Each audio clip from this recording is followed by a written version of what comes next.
Are you ready to get casual? Grab your favorite adult beverage or combustible plant and join us for our roundtable TTRPG discussion. Oh yeah, it's time for Casual Friday. And now, here are your hosts. Hey, it's us, your hosts. What's Hey. up?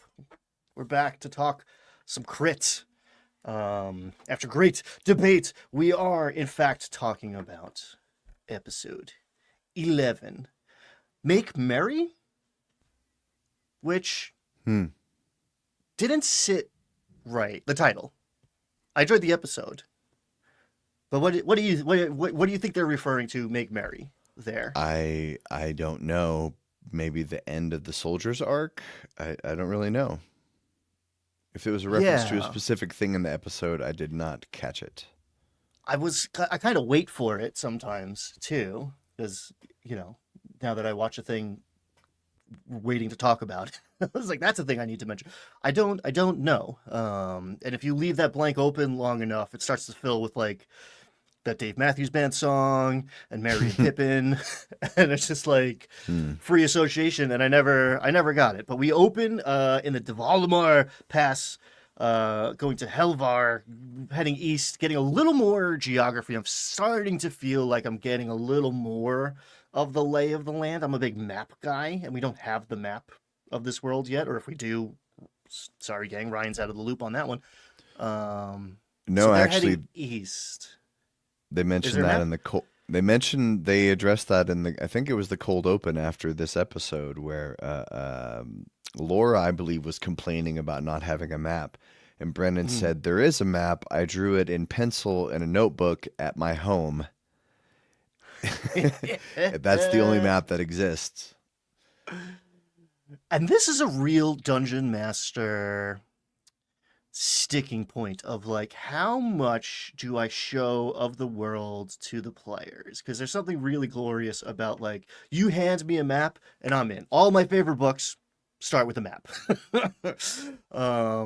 But if I don't show you the map as a dungeon master, then it's just like, oh yeah, there's definitely an orc village right here and not way over there in the direction you were supposed to go but didn't. No, it's here. You maintain that like quantum uh uncertainty principle if you don't hand them the map. If But you I need a map. in I don't remember if they did this in campaign 2, but at the beginning of very early on in campaign 3, maybe only 4 or 5 episodes in, as soon as they left their starter city, Matt brought out a huge, like handmade map, with like the T rubbing all over it to make it look ancient, Mhm.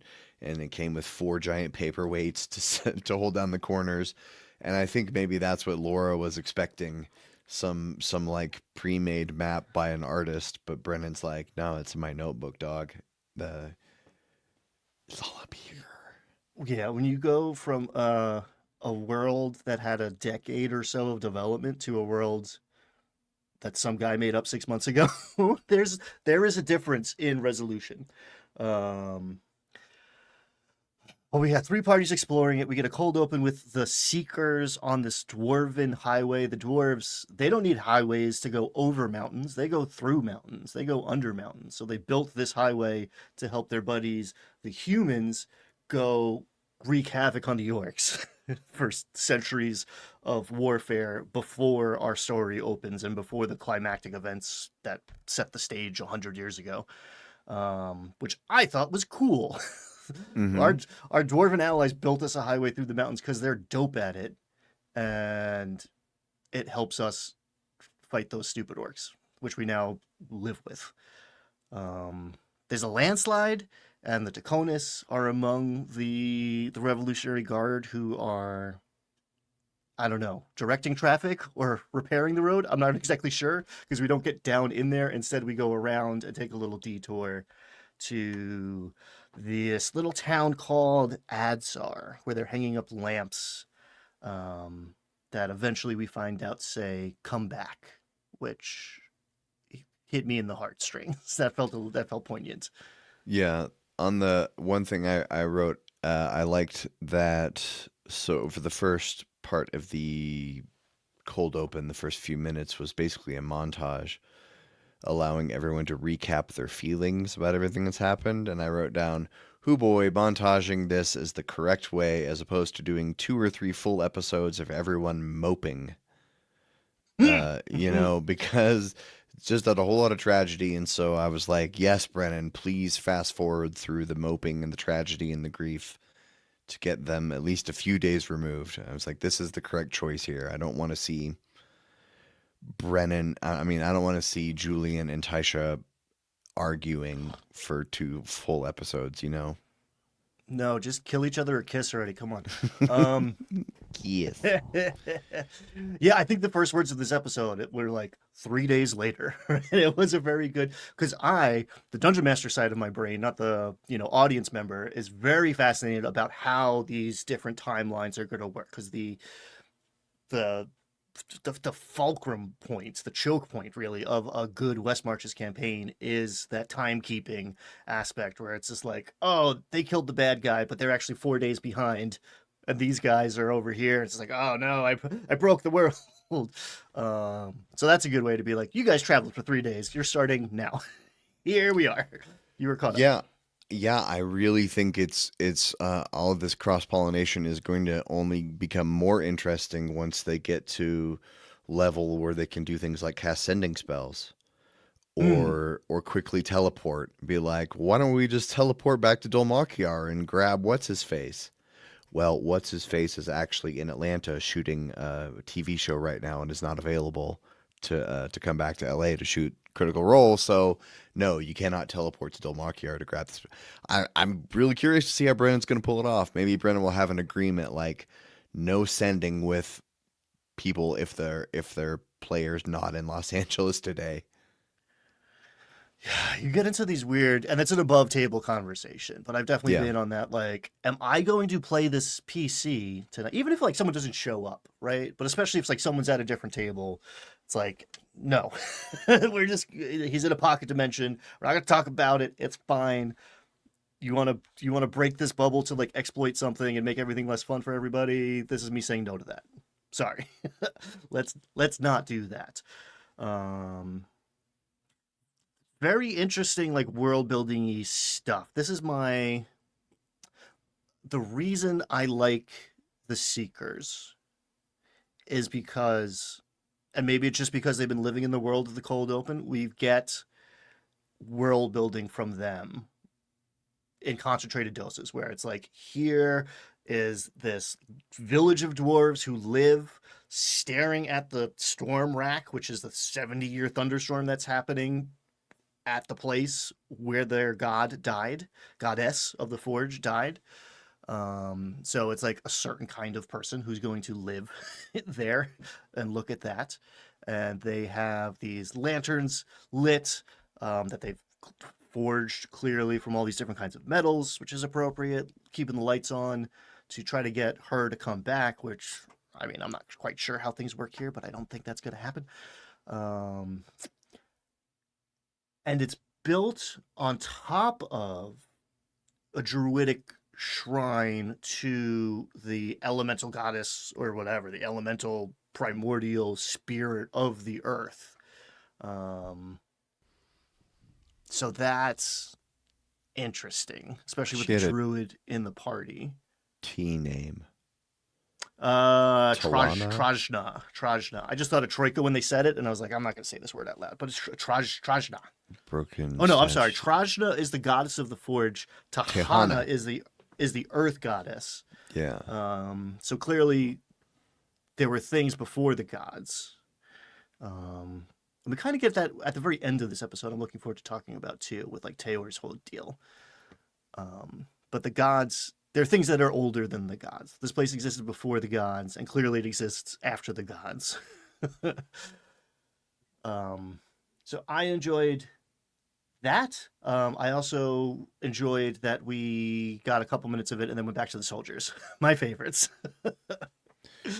Yeah. I wrote this quote down from that cold open. I don't remember where it came from. They're desperate to go back to what they know, even though it was worse. Yes. Which I think was And referencing people wanting to bring the gods back. I assume that's what that meant.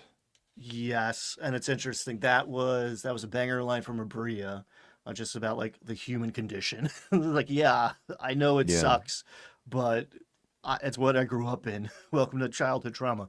Um, and she says it in front of Ashley's character, who is legit like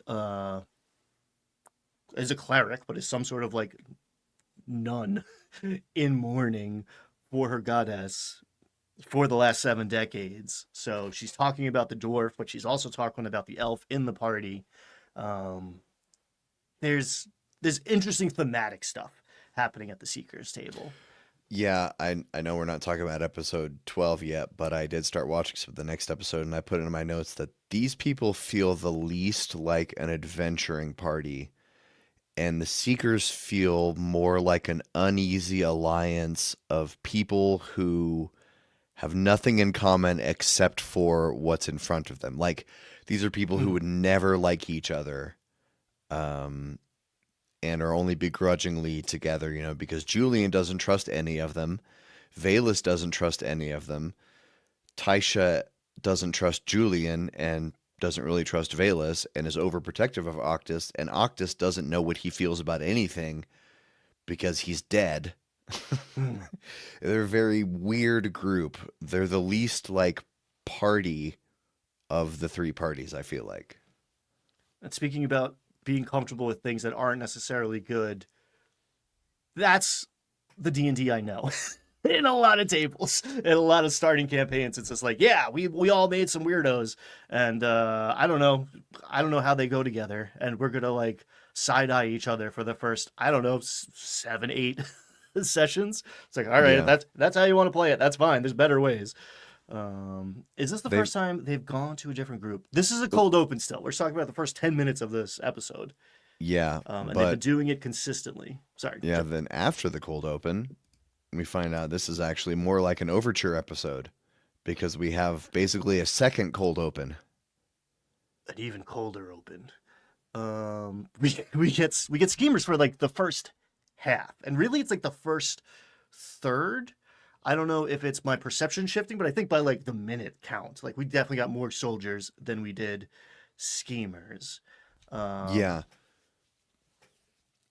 I'll go through beat by beat, but like big picture, how did you take it? Because I have opinions. It hit me different. Well, big picture, I think that the episode 10 was 6 hours. And then so they needed to hack off the last 2 hours and put some additional stuff with it. So they had some cold open stuff that they put in here. Um, Overall, I thought it was what's going on with the schemers is very schemery. Mm. And I like that. I thought there were some tonal communication issues between some of the characters. I didn't care for Marisha's take on their Marisha's like attitude during the scene. It felt it was weird and off-putting. She was like trying to crack jokes while Azuna's saying, "I'm probably going to die today." That was weird. I didn't like that. That kind of turned me off from the scene. Yes, I don't. I think it was. I've been in a fugue state. It's been a hell of a 2026. But somewhere in there, you sent me a meme, and it also might have been at like 3 o'clock. I might have woken up to it. We're in different time zones, but it also you might have done it like woken up in the middle of the night and been like, I know now that Murray is Margot Martindale's character from Justified, and I did a lap around my house. I was like, yes, that's the thing. He gets it. It is. I love it. So was that in reference to this episode, or is that 12? No, that was 'Cause that she was. I is. thought of that when I saw here because it just reminded me like the way she's like the way she kind of like leans around and stuff. It just reminds me of like how Margot Martindale carries herself in that show, where she's just like this. She's got this folksy nature, but she's really quite intelligent, and she uses her folksy nature to disarm people. Meanwhile, she's Mhm. got plans and plans and plans. And also, I I think the love. accent is very similar. They're both from Kentucky, canonically, and yeah, just like this holler, which I'm a huge fan of, like Old Gods of Appalachia, of the podcast and the game. Like whatever. I lived in Nashville for years. I know these people, and I like them a lot, and I'm also frightened of them. Uh, but oh, it's so good. But it's the same thing. This party hasn't really. It's not a cohesive unit. They're all doing different things. They're doing different. They're playing. It feels like they're playing different games. And honestly, my take in Mm. the beginning of this episode was like, oh, this is a different version of D&D, which I'm a big advocate for the fact that there are a lot of different versions of D&D as like a whatever talking head on the internet. There's not one true way to play. However, I have my preferences of which kinds of D&D I prefer, and this is not it. This is not the kind Hmm. of game I like to participate in or run, at least how it felt in this like 90 minutes of them figuring out what they're going to do. Because like pretty quickly Azune is like, I have a list of things, I have been thinking about this is what we should do, who has money, we're going to hire an army, which makes sense in the context of the story. The Sure. Revolutionary Guard, the police force is decimated. Is more decimated means 10%. 60% of these guys just got laid off. The Candescent Creeds offshoot that we failed to roll to figure out the name of, I guess, Mm. are hiring these guys. Azune's got some friends there. He's like, we need molds, we need operatives. We like let's build up a force. And I've had to stop that from happening in a game before. It's like, no, no, no, no, no, no. You have the adventure. You don't pay someone else to do the stuff for Yeah. you. It's a different vibe. It's a different It kind of thing. there were, I may get in trouble for saying this, but there were shades of a former Critical Role player who got fired from the cast. Oh, I don't think interesting. Luis, Luis, I believe is Luis Carrazzo is pure of heart. I Yes. don't think he had any ill Yes. intention, but the moves were kind of similar because that is what Orion Okaba wanted to do. He asked his father to send him an army. And I think that Yes. was around the same time he did the thing with all the mirrors with the vampire. He's like wanted to create a whole bunch of mirrors and stuff. To be clear, this wasn't main character energy. I think this is Right. what his character would do. I think this is him. He's in the pocket. I don't think I'm not mad at him. But it's kind of like there's like a virtuous metagaming where it's just like that's they're like, yeah, sure, we could do that, but like why? I'm like, you want me to run 100 CR 1/8 characters instead of like you guys going to have an adventure? I don't know. Yeah, But yeah. the table might be set for that. It didn't feel like metagaming when Luis did it at the table. It Yeah. seemed like a Yeah. natural thing. And Marisha was doing her own thing, and I like it. But she was committed to her bit, which is like, I'm this drunk, sad, I didn't sleep last night. I'm unbottling all my emotions now that I'm with my friends. Um, Hal is as always, the backbone of the whole Hmm. operation, or the foundation, maybe the floor. The voice of reason. He's the voice of reason. He's not doing anything like too crazy. He's playing it right down the middle. He's the straight man, which is a wild thing for the bard to be doing. But he's like, oh, there's some like rich people who don't belong in a tavern like this. I'm gonna go talk to them, see what the deal is. And then ends up playing the harpsichord, which is like the one instrument he's not proficient in. You know, you just made me think about how Liam playing Hal the Bard. He's playing an old bard, which you don't normally hear. He's playing like an adult, a middle-aged bard. When you think of bard and associate it with horny bard, you think of someone of a younger age, right? You don't think of the bard who has the bad back and gets up 3 times a night to pee. It's He's Nathan Lane in The Producers. Ah. Maybe he's Broderick, but like he's putting on the show now. He's not the star. Mm. He's in the wings, making things happen. Um, but he can turn on the charm, and he can lean on his name. And like Taliesin was like telling him to do it, which I don't love, but is okay. It's like there's a fine line between like an assist and like a push, right? A shove. and Taliesin was doing this thing that like bothers me about his play. And like no shade, he's awesome, and Belaire's a really cool character, but he consistently like was like teeing up. He's like, I'm gonna do a thing, but first I'm gonna do this, and then like the thing he was going to say didn't happen or whatever. He kept like, all right, we're gonna transition from that conversation. I'm gonna say this like thing for the NPC's benefit, so I can get Hal off to the side, so I can do this thing that I'm planning. And there's always like just a little too much setup work. Just get to the punchline. Maybe I'm Hmm. bringing that in with me based on previous campaigns. I've been hurt before by I his have not characters. noticed Did you see this that? about him. No. No, it felt like he was like about to do something the entire time. He's like waiting for the perfect moment to deliver his perfect line, Hmm. and I don't really know what his agenda was.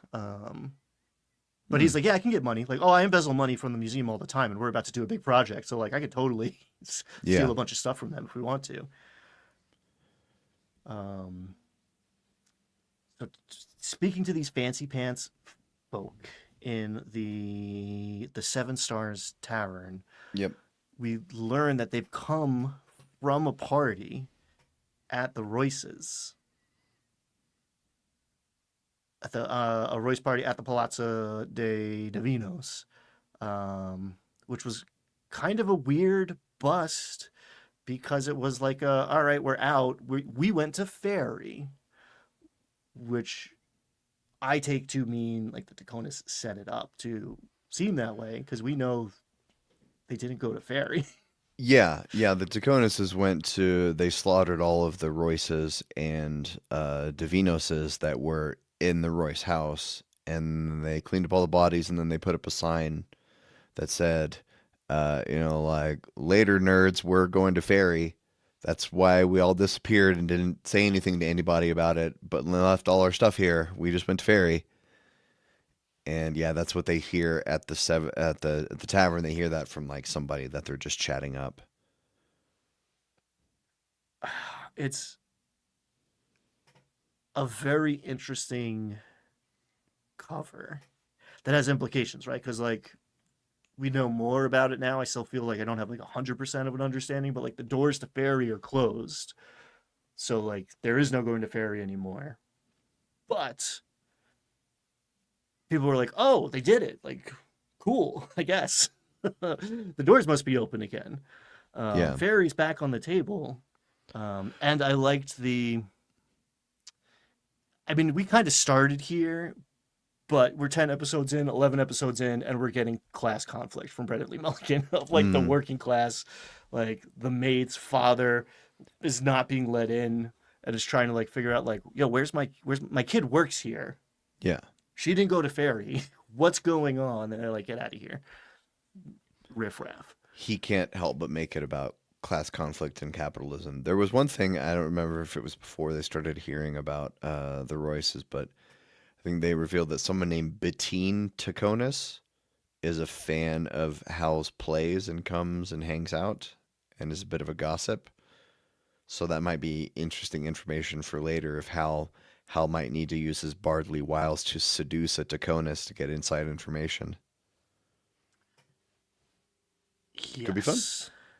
Could be fun. They got they got schemes. They got threads to pull. Azune has a bunch of ex cops who are going to different places that he can tug on. Marisha's like, who was the skull guy again? Who was the guy who wanted to talk to me about the skull deal? Which I wrote down as Devrasi Gaunt is the skull guy. So she's got a skull guy. Clearly he's coming back. Mm. Because I'm gonna be sad if he doesn't. Hal knows everybody and is kind of a celebrity, and yeah, has a patron who is maybe gonna be a good mole. It's interesting. They got a lot of threads to pull, and there's this whole thing with the this Blade fellow, this like merchant who's trying to like buy his way into the nobility, right? He's like going on a date with this woman. Oris? He Oris Blade has a glyph, a spell glyph of see invisibility that you pop it, it casts the spell. Which, I'm a big fan of little tokens. Like here's the one-time use spell. It's like a scroll, but it doesn't have limitations. Which one shows that like this guy's paranoid, so you can trust him, which is always a fun take. But two, it reminds Azune that he has the glyph of Dimension Door or whatever. I think Dimension Door that he gave to Thiazi. That didn't work. That was fake, and he takes it out. And Murray does detect magic, sees through the illusion, and in the process realizes that Thiazi didn't crack the thing. Right. He knew it was bunk before he used it. Yeah, and And that's something. It was all keyed off him seeing the Falcon. That's when everything Yes. changed. When Thiazi, I feel like that moment is something critical to something way later in the campaign. Like Thiazi was just about to pop he would have died anyway, but he didn't even need to pop it because he saw the Falcon and realized I'm hosed, or saw the Falcon and realized somehow this isn't going to work. And that's when he pivoted and he was like, there's paints and help Murray with the Pentaveril and blah, blah, blah. And then he's gone. So what happened when he saw the Falcon? We don't know. What that Falcon meant to him, we don't know. But something. And what Louise says is that, he was dead before he could use it, which I think is wrong. I don't know if that's Azune. I don't know if that's character or player driven, but like, no, he figured out that it was bad before he didn't even have to press it. So like, interesting. Again, once I'm in it and I'm not waiting for the other story to progress, maybe I'll be more invested in the schemers. I like the people at the table. I like the characters in general. This felt a little clunky, but like that's the first time they're really playing as the four of them. I'll say this. Let me give me 30 seconds here to tell a story. So when I discovered the Game of Thrones TV show, I watched a couple episodes and loved it so much I stopped watching it and then read all 5 available books. And I loved the books so much. The first 2 books were incredible, and then I got to the 3rd book, which is the best one in the series. And in the books, each chapter follows a different character's point of view. The first 2 books, Jaime Lannister is an absolute horrible monster, terrible. I loathed him in the first 2 books, and then about 150 pages into the 3rd book, I turned the page, and at the top of the chapter it said Jaime, and I was like, not this asshole. Come on, George. And then you know what? I'll be damned if in about 30 pages George R.R. Martin hadn't won me over, and I understood Jaime Lannister and why he was doing the things he was doing. And so I'm hoping Brendan Lee Mulligan can do that for us with these Seekers, because I've fallen in love with the soldiers, and maybe I just don't want things to change. You know, I just want the thing that I like. I want my vanilla ice cream to be the same every time I eat it. I don't know. Yeah, they're messing with my ice cream. So yeah, I'm open to it. I recognize my biases, and this ain't it yet. Like we haven't. Is that a tater salad reference? Yeah, they call me tater salad. Love it.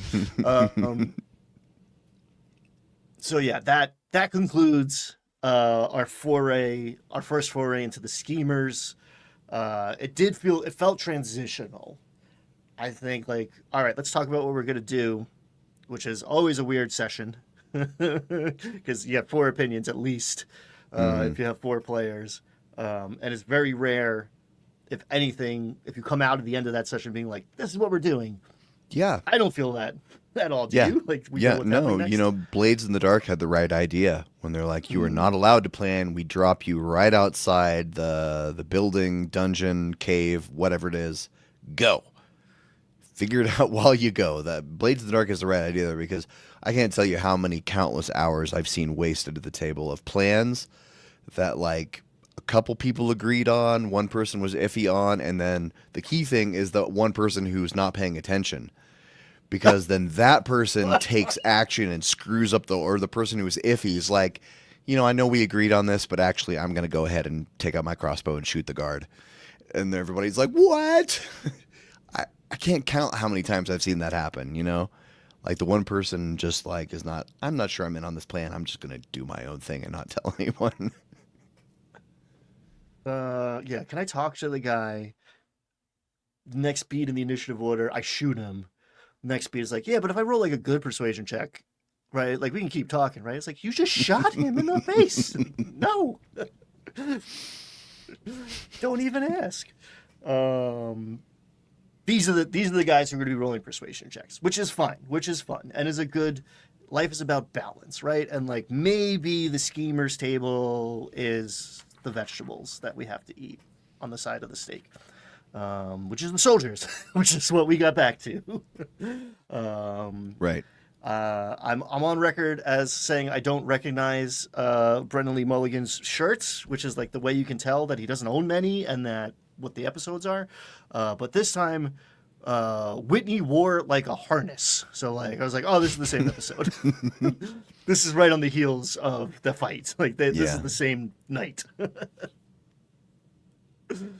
And we were down in Castle Delani, having barely survived. Like we were very close to a TPK here, which would have been interesting. Wix went down. Thimble had 2 HP. Taylor had 1 HP. Desperate measures are in play, which means a bunch of people had death saves X'd out already because they used them to do cool stuff in the fight, which was epic. But like, ooh, they were close. They were close to wiping here. Mm-hmm. A couple bad rolls would have seen people petrified. So they get out by the skin of their teeth, and they're sitting there looking at Sid, Lucidimir Pridesire, Tayor's brother, the object of their quest. Beyond revenge, Casimir's dead. They came to get Sid, and they got him, but he's a statue. And now it's like, all right, now what do we do with this statue? You can... I like the, like, not pulling the punch, but like yep, you can wipe basilisk juice on yourself while you're being petrified, and it'll stop it. But once you're done, you got to take this, these bits to an alchemist. Someone's got to cook up a potion here if we're going to make this guy no longer a statue. And we get the reveal that they've like posed these people, which is like so much darker and weirder. That this dungeon was like not only a torture chamber, but also an art studio, I guess. I don't even know what you would call it. But the Dakotas were turning people into statues in poses that would be appealing to display in a manse or fantasy castle. Because they were planning to sell these statues, right? They were selling these statues. Taylor clocks that Sid has a very intent expression on his face, like something different than you would assume someone who's, I don't know, being forced to assume a certain position with ropes and pulleys and facing a basilisk. Like he has a like an insightful, thoughtful look to his eyes that he's seen on his father's face, which I thought was nice. It's easy to forget, like, oh, this is your brother, but then it's like, oh no, that means you're like a family. You grew up together. There's like, that means a lot. And eventually we find this piece of paper. We loot the place. Piece of paper. It says like, say this exactly. Warrior, open your senses. Are the dead drawn near? And eventually we get to, he levels up. He chooses this moment to level up, which is like Tayor. This is a milestone moment. A lot of folks pulled the cord in the fight, and maybe that's why it wasn't a TPK, because a couple feet and a couple extra HP maybe did turn the tide of battle in the fight. But Travis waited till this moment to do it. I don't know if he got this detect magic because he's level 4 now, or he got an extra spell slot. He uses it, and he sees that his brother, as well as the Hound of Timony and the other statues, which we get less detail on, are all frozen in the process of casting Divine Sense. So these statues are some sort of fantasy ring camera for the undead. Yep. Exactly. Interesting, cool, wicked. Yeah. Like I love a good evil scheme. They take a moment to like roll the mouthfeel of the evil in their mouths for a minute, just like, oh yeah, this is messed up, man. Good job.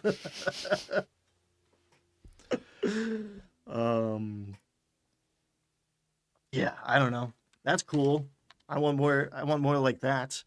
I think Travis is afraid to put on these bracers too. We have these bracers that the Knight of Sarum was wearing, that Thimble clocked in the fight as belonging to one of the Royces, who is presumably dead now.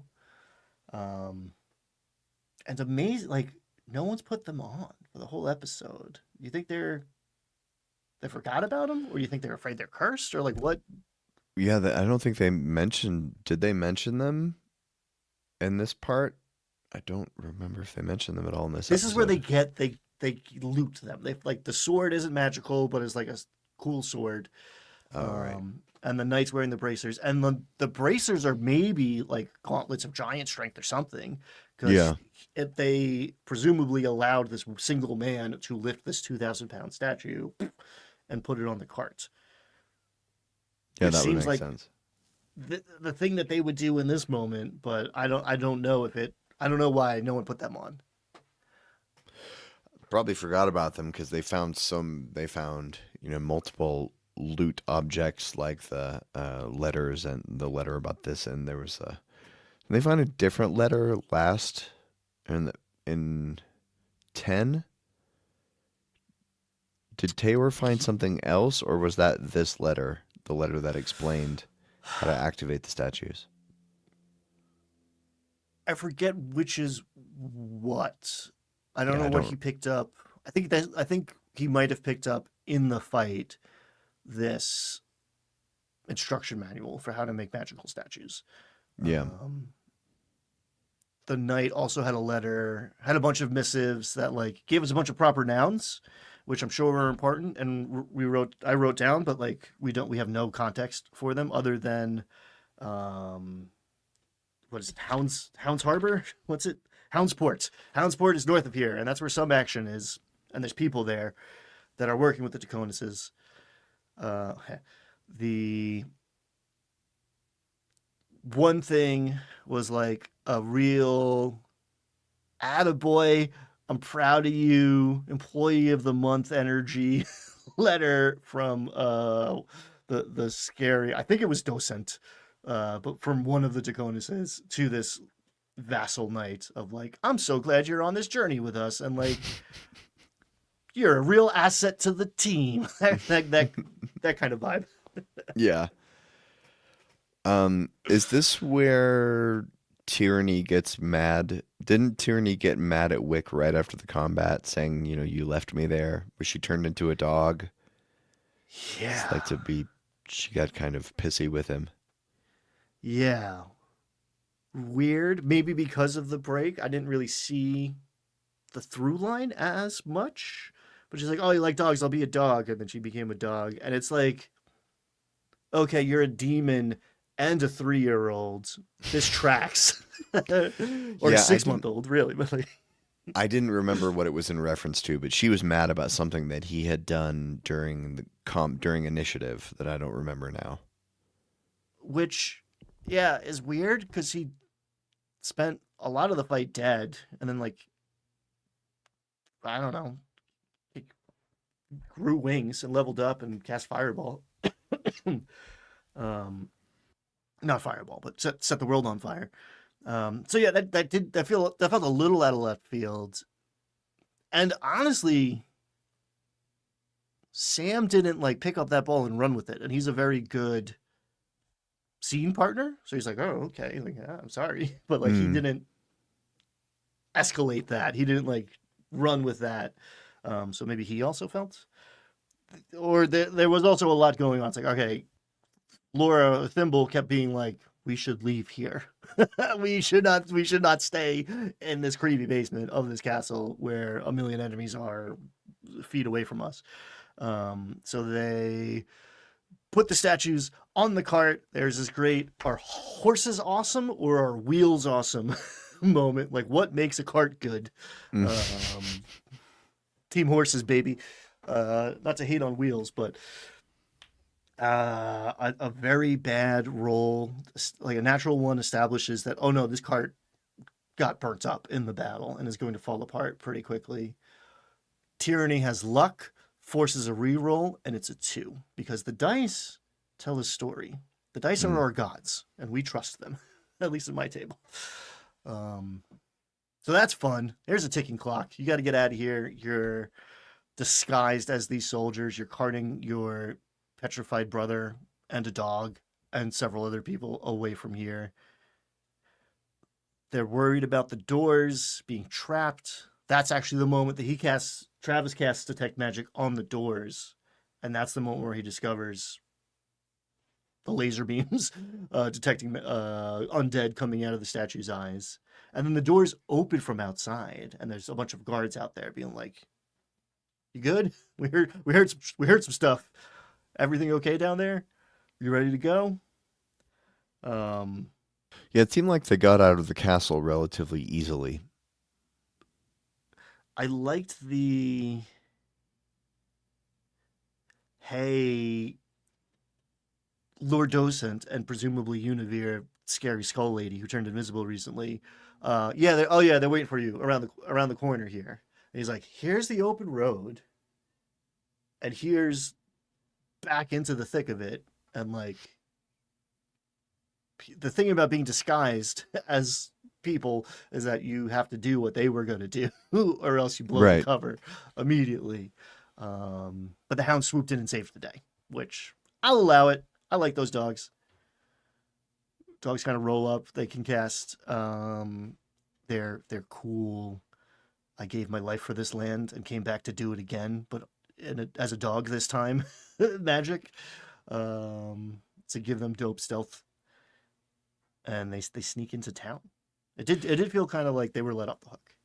Yeah, I think if my theory is correct that this was all one long episode that was 6 hours, there were probably because of shooting schedule, this was the last time Bren was going to have these people, so he couldn't leave it with them still in the castle. So he probably had to fast forward to be able to, I'm sure this shooting day was going along, and he was like, "Well, let's have the Hound show up and what do they cast Pass Without Trace or something?" I don't remember Yeah. now. They don't come out and say it, but yeah, I'm pretty sure it's Pass Without Trace. I think they spelled it out the last time we saw this. And they go to the granary, which is like a tavern. I don't know. It's the old granary is the hospital, and the new granary, but I don't know. I kind of got lost in the sauce there a little bit, but it's Candlemas. Everybody's having fun. The king is pouring wine. He's recently converted, and they're like, not going to deal with that. We're going to the woods to camp out. And Brendan's like, "All right, it's time to land this plane. Like this, we're going to close out this arc. So, say your piece or whatever." And I pause it at that moment, and there's an hour and 20 minutes left of the episode. I was like, okay, it's a long descent. Yeah, it's a long to, campfire scene coming up. A long denouement, which was good, which was nice. Again, we had that classic D&D like, "Hey, we did the thing. What next? What do I care about? What are we supposed to do?" And there was a good stretch of like they were going to split the party maybe, which is really interesting in a scenario like this because you can do that, and that means like, oh, he's going to go play with that other table. Like we're legit splitting the party in a permanent way. They almost sent Cadigan back because like somewhere along the lines they're convinced Murray's the person, or Baudelaire's the person who's gonna fix Sid. So they have to go back to Dom Lockyer to unring this bell. Yeah, and I wonder about that. I wonder if Brennan wanted to keep them separate because they're going back to the same place where the seekers are gone, but the schemers are there, right? Correct. Yes. Right. So I was thinking when they decided to go back, I was like, I wonder if Brennan should have tried harder to give them better adventure hooks to keep them up there. Like, why couldn't he have given them uh, an alchemist who lives in Tybersley or whatever, or the next town over or something? I wondered that. Well, he did. He did. He didn't push it, which is like kind of that like tightrope DM running a sandbox thing. But the hounds, who are everybody's favorite and the best characters in the thing because they're dogs. Come Sure. on, the dogs are like, we're going to Tybersley. Or not Tybersley. We're going to where the king's seat is, where the druids are, because the stag with 7 tines or whatever the hell the druid circle, like, they got this. We're taking all of the other statues there, which is much closer, and presumably where more adventures in the land of Timony would happen. But he didn't push the issue. But like, I thought for sure they were just. I was surprised when they didn't go with the dogs. Yeah. And then they were Yeah. going to send Cadigan back, and they were like, that doesn't feel good. And are we going to go just like take on the rest of the Taconuses in Houndsport for reasons we don't quite resolve on? So it feels like they're chasing Wix's storyline and going back to Dom Lockyer next, where everybody wants them dead and the timelines collapse quickly. Again, that like problem that I foresee of like, okay, it's been 2 days for the Seekers and a week and a half for the soldiers. You got to square that circle before Robbie shows up at the table. Yeah, I wonder if on the road leading back to Dolmakiar, they'll find a reason to not actually go there. Maybe Brennan will put something important in their path that will give them another option or make them reconsider, or I don't know. But we did have a series of campfire scenes where a few important things were revealed. Wix and Tyranny make up, which is nice. It was quick because it was a weird kerfuffle. And they figure out that like, oh, maybe not all of his family is bad. He has a brother that we haven't seen. It seems like his sister is bad, but he's got a younger brother somewhere. We get this really beautiful Tayor reflecting back about his like childhood and the father and the stars, and we, these like, beast folk, were here before the gods and we're here after the gods. And I think we're getting a reveal of, there's this question of where does Tayor's magic come from? And it turns out there's a bunch of paladins rolling around because the Octus's family's collecting them up and turning them into statues to make ring cameras. So he's not the only one. And I think what I'm seeing is that it's like ancestral magic. It's not, a god is not the only way to pull in divine energy from the other realm or whatever. It seems like the spirits of the dead, our ancestors, are, which is, every culture associates with the stars. I don't care if you believe in any of it. You know what your sign is, and when I don't know, Valentine's Day and St. Patrick's Day is. Like, this is how we do it. This is what's up. It's a thing still. So that was pleasing to me. Of like, kind of, oh, there's other forces at play here beyond just like primordial druid magic and divine god magic. There is this like primal ancestral path that's maybe not canon Forgotten Realms D&D stuff, but is a clear mythological path there. So I don't know, that just pleased the mythology Joseph Campbell nerd in me. Did you during the Tyranny in Wick makeup scene? Did you catch the thing that everyone was started laughing about? Did you catch that No, no. when Tyranny was saying, Tyranny was basically in her apology saying, like I know I've been moody and difficult to be around, but like you were really impressive, Wick. I've seen you grow just so much in the last few days. Mm. And then Sam pauses and says, he starts to he says, like I feel like I've been really vulnerable around you, Tyranny, and I've seen this whole other side of you. And it sounds like he's about to say like, I'm into you. Let's hook up. And then he goes, it's just made me realize how much I miss Arma, his ex-girlfriend. And you can see everyone at the table is like, oh no, what a jerk. Well, that was like the last, because they do it. They do it twice. That's like the Oh, last was that the beat, or the end? second I to don't last remember. beat, because that comes on the heels of, like, I thought her and Cadigan were about to hook up because they have Mm. this wonderful scene where he gives her back the knife that he's been working on. He took, he returned the handle and kept the blade and fashioned a new handle for it and like dyed it pink with like rose petals and elderberry. And it was all romantic and stuff. And it was also that beautiful like teenage romance. He's like, you like stuff? Yeah, I bet you like stuff. Yeah, yeah, you seem like the kind of person who likes things. Like just like they're like that awkward, like, oh, like how many steps do I have to take before I get to just like kiss you or whatever? Um But that I that scene went, and I think in a strange direction. Definitely not. I think what Robbie intended was that he was going to be like, "Hey, kid, you've grown. Here's that knife back." And instead, Tyranny was like, "I haven't grown. I want to hurt people. It's yeah. in my blood. I'm here to destroy the world, and I don't like people, and I want to hurt them. But thanks for the knife." Robbie's like, "Huh." Not where I expected that to go. No, because it's also like I think he started there and then she's like, oh, I'm so into you and also frightened and turned on. And he's like, okay, we can do that. Like I've made a sexy character. Listen to this voice.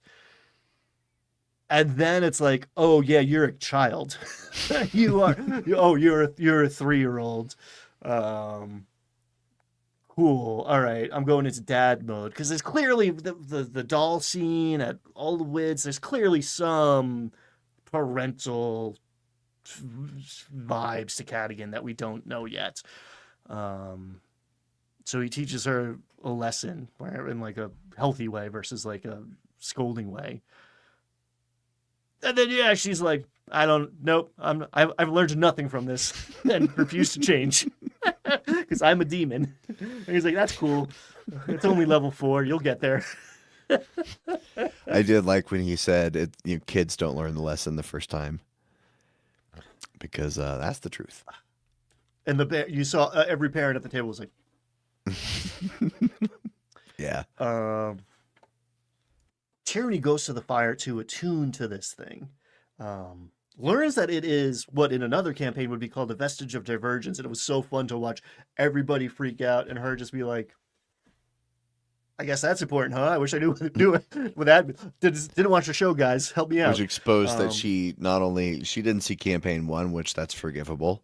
She hasn't watched the TV show. yeah. Hey, gang, you want to catch up on Critical Role? Just watch the cartoon on Prime.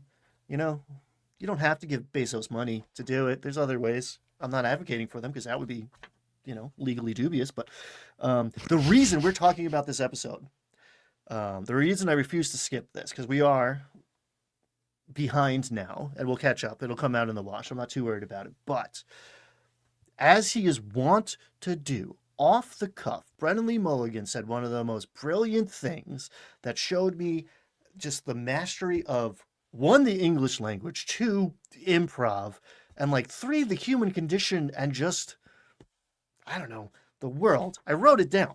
I'm gonna read off this quote. She's like, I'm gonna go by the fire. I'm gonna attune to this thing. He's like, cool. Yeah. The magic of a campfire is that you can sit at it and in one instant be the most connected with the people around that fire with you than you've ever been. And in the next moment, go to the most solitary, soulful place within your own heart and mind that you can possibly reach. And never be far away from the people you love and care about. And I was like, damn, this guy Yeah. knows fires. Like, yeah, I feel that. Couldn't say it that way. And like, I don't know. I like to write words and talk a lot. You might know that about me. Jib, you're a writer. You can appreciate a well strung together thought. Like, That's woo! that's true. I've spent many an hour outside staring into a campfire with a group of people also staring into a campfire. That's kind of what happens. And you're all in it together, and you're like, yeah, Yeah. this is the human family. This is what we've been doing this is what makes us us. Thank you, Prometheus, whatever. And then you're not there anymore. You go like into the flames and through it, and you're a million miles away. Prometheus. Remember, if that guy hadn't drank that poisoned caviar, none of us would be here. That's what you're talking about, right? I am now. Hold on. This is now a Prometheus? mothership. All right. I'm gonna run a mothership actual play, and it's just gonna be Prometheus. I Dibs still, on the I, st- robot. I still owe everyone a Meowthership session.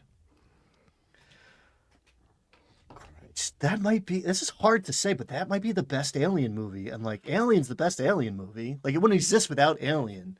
But like, Wait, whoa. Well, okay, hold on. Are you saying here right now on this podcast, Prometheus is the best Alien movie? I don't know. Do I have It's very we have a hard. breaking image or a hot? Oh, here we go. Hot take. Hot take. I will confidently say it's the best Alien movie that doesn't have Sigourney Weaver in it, which is kind of cheating. There's been no, not even that. The first two, it's very hard for me to see clearly and not through Ryan in the 80s as a child's eyes. Probably too early, honestly. Probably scarred. Probably shouldn't have been watching it. Mom and dad probably should have intervened. I don't think that's in a movie for like a 9-year-old, 10-year-old kid to be watching. But yeah, made an impact on me, the original. But like Prometheus, it's fucking good. It's good. It's I will really say good. I'm doing Hulu right now, and I watched Alien Earth. Very, very good. I haven't dabbled yet. We cycle through whatever. It's Let's by the talk about the show we're dude, talking about. by the dude who made Fargo. Very good. Alien Earth. Very good. Ooh, Noah Hawley. we should It's start a very Fargo good. podcast after this. Fargo's great. Hannigan levels up by himself, and he's like, it's not healthy. He's beating himself up. He's isolating. He's hucking the addle, and finally, like, he's like, all right, different tree, longer range, hits it. Wolfric comes up and is like, do you want to talk about it, man? Because like, Hot take. all right, hot take, Alien 3. Gang, there's a lot of good Alien movies. And also Predator is in the same milieu. So we could talk about like, I don't know, is Predator the best Alien movie? Also, you might have forgotten one of the Alien movies had Busta Rhymes in it. Did you know that? I did forget That's that. That's the forgotten Alien movie, the one with Busta Rhymes. That's really the forgotten Alien movie. Anyway, There are a lot of them. Is that the Antarctica one? No, that's Alien. Is that Alien versus Predator? There's a lot of those. They made a lot of there's I don't know. I had very low expectations going into Prometheus, and it was amazing. here's I think it might a be part of fun my fact that's kind of sad. Alien versus Predator Yeah. birthed cinematic universes because Alien versus Predator made more money than all the Alien and all the Predator movies combined. And so Hollywood said, oh my God, if we mash IP together, we can make a fortune. And that's how cinematic universes were born. So blame AVP for the state of cinema currently. Wow. Yeah, isn't that wild? Interesting. So you can connect a red thread from AVP to like Marvel Cinematic Universe and like Yeah. Yep. Smashing IP together. That's when the IP fall of Zack became Snyder.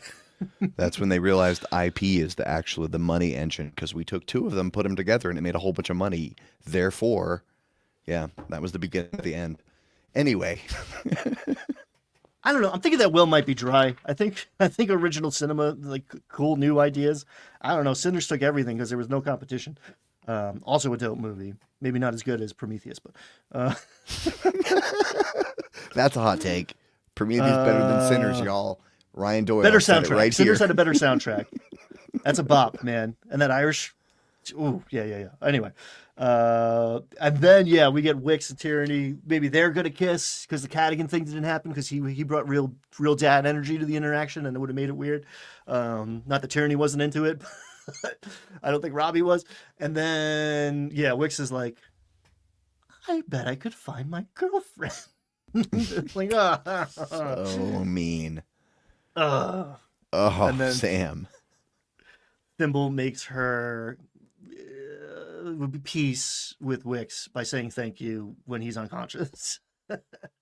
And scene. And it was good. It was a good, I mean, as far as like a standalone arc of an actual play show, good stuff. Good stuff. Because really it was what? Six episodes? 6 episodes, and true to the soldier's name, it was about half combat. Maybe Mm-hmm. maybe a third, maybe like 40%, but sizable amount of combat, which I'm here for. It's some of my favorite parts. I'm here for meaningful, tense combat. That is what D&D is built to do. And if you're doing it right, it's peak D&D. Especially because, go ahead. Ah. Oh, There's bad combat. There's meaningless combat. There's no stakes combat, and that's no fun to play or watch. But like, oof, right on the line. There's objectives here beyond just like kill all the guys. We saw a lot of good combats that you can go and reverse engineer, figure out why they work, why they were interesting, and apply those lessons to your games. you know, there's a range of narration during combat that DMs do. Some DMs, like if you've ever seen any Matt Colville actual plays, his bad guys say a line and then do their thing, and Mm. that's kind of how Matt Mercer runs his too. His bad guys say a line and then do the thing, and he may take a couple sentences to say, as you step up to stab that goblin, you notice something over there. Matt Mercer will do that during combat, but he generally keeps it. Matt runs a really tight ship during combat to keep things rolling. Brennan is a little more relaxed. He's a little more willing to like let some time elapse to get into a description and to let PCs talk to each other. I'm comfortable with the amount he does it. Abria, I think, goes too far. Abria is an example of someone where watching her combats, I always get bored at some point, because at some point she's going to have a 10-minute flashback about a character and the flowers they saw when they were a kid, and I'm going to get super bored. But Brennan feels like a happy medium to me there. Yes, I think if you're taking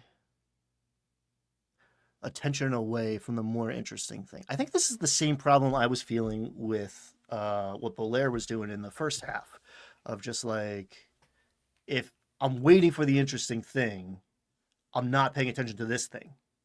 Like, you are undervaluing what you're doing in the moment by like, don't do a flashback in the middle of combat unless it's like the big reveal that the big bad evil guy is actually your dad, although that's trodden ground.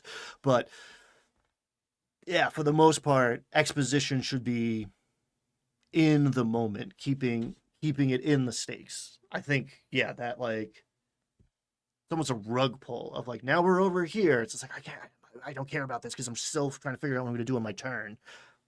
That's too far into the storytelling side of things. But I do think I am often, to raise the stakes of combat, I used to do this way more actually, but I would lean into like, nope, you got 6 seconds. What are you doing? And I think that's fun some of the time, but that's not the only way to make combat interesting. And you can do that too much, which I have done in the past. It's like, Oh, okay. I'm sorry. This is no longer fun for you. I've triggered your anxiety response. Okay, cool. I'll lay off a little bit, but I'm still coming for you. And now we get the cooldown. We didn't get a cooldown last episode because they hadn't finished the episode. They hadn't finished the sesh. So we get a cooldown for the big fight and for this campfire scene, essentially. No huge revelations. I don't even know if I wrote anything down for the. I don't think I watched it. I don't remember anything, any new information coming out of it, really. Yeah, I think after you have a 6-hour session, you're just like, whoa, that was cool, huh? You don't have a lot of insight. Yeah. They explained what a vestige of divergence was, which if you don't know, and if you're an hour into a Critical Role fan podcast, I think you probably know. But an item that levels up, a magic item that levels up with you, Yeah. is a really, and like, okay, Matt Mercer did not invent it, but it is a very cool concept and a very dope thing to bring to your games. The constantly trying to trade up versus like, no, you invest in this thing and develop a relationship with this thing. Like, this is your pink knife. This is your dope helm, chest piece, sword, and it grows with you in a way that's appropriate with whatever leveling up inside this TTRPG. Yeah, I mean, a lot of characters, especially marshals, are going to have their favorite sword that was, their slain brother's sword from the war. And so when you find at level 3, when you find a +1 longsword, what are you supposed to do? Just throw your brother's sword in the backpack and never use it again? You need something that grows with you. It's good. So you're aware of what happens next, and I'm not, which is an interesting. We're almost never in that position. I haven't have seen the not whole watched the thing next yet. episode. I've seen about half of it. But I'm excited and nervous. I have a little trepidation because like this was really good, and now things are going to change, and they're changing my ice cream, and like I don't know, like I'm ready. Yeah. I want to like it, but I'm ready to. I don't know, be disappointed. Do you think we're going to see more splitsy episodes, or is this the recipe for campaign 4, where it's like here's 5 or 6 episodes of one table with these cold opens, or do you think episode 11 is we're going to see more like that, where it's like not quite 50-50, but we're with one table for the first half, we go into the break, we're at one table for the second half? My prediction is they're going to keep doing it like this for another while because everyone's got some kind of contract that says we shoot from February to April. And so they've got some, I'm sure they have months and months worth of contracts, but I think what's going to happen, my prediction, Nostradamus says that over the next 6 or 8 months or so, I think fans are going to be a little confused with all the different storylines. People are going to start saying it's too much to track what's going on, and I think they will condense to 2 tables by the end of this year, maybe by middle of next year. The soldiers will probably split. Soldiers table will dissolve, and because 4 people at each table, they could stand to add 2 more, right? That's not a big deal. Brendan can handle 6 or 7. That is insightful, and I think that is true. I think that is likely to happen because like I have the kind of nerd brain that's like built for this stuff. I'm taking notes. I'm hosting a show about it, and I'm getting confused. Yeah. Like I'm good at this, so like absolutely, someone who's like watching a little more casually is going to be like, who is this? Especially in those gaps of like, if it's 12 episodes before I see, I don't know what's going on in the Royce's familial abode with Barry and everything. Like, I'm going to forget a bunch of names.